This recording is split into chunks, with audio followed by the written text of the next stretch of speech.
पाकिस्तान ने भारतीय क़यादत के इश्तियाल-अंगेज़ बयानात को तशवीशनाक करार दे दिया। वज़ीर-ए-आज़म शहबाज शरीफ ने आज़रबाईजान के सदर से गुफ्तगू में यकीन दिलाया कि जंग बंदी बरकरार रखना चाहते हैं, लेकिन जारहत हुई तो इलाकाई सालमियत का भरपूर दिफा करेंगे। वज़ीर-ए-आज़म शहबाज शरीफ का आज़रबाईजान के सदर इल्हाम अलीयोव से टेलीफोनिक राबिता हुआ। शहबाज शरीफ ने हालिया बहरान में पाकिस्तान से भरपूर यकजहती पर सदर अलीयोव का शुक्रिया अदा किया। शहबाज शरीफ ने भारतीय क़यादत के हालिया इश्तियाल-अंगेज़ बयानात पर तशवीश का इजहार किया। वज़ीर-ए-आज़म ने जोर दिया कि जम्मू कश्मीर का तनाज़ा जनूबी एशिया में अदम इस्तेहकाम की बुनियाद है, जिसे अक़वाम मुत्तहिदा की सलामती कौंसिल की करारदादों के मुताबिक हल किया जाना चाहिए। आपको बताएं कि वज़ीर-ए-आज़म या मोहम्मद शहबाज शरीफ ने कहा है कि जंगबंदी बरकरार रखना चाहते हैं।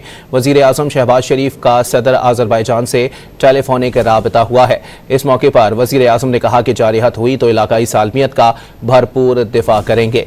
साथ ही साथ हालिया बहरान में पाकिस्तान से यकजहती पर आज़रबाईजान के सदर से तशक्कुर का इजहार किया गया।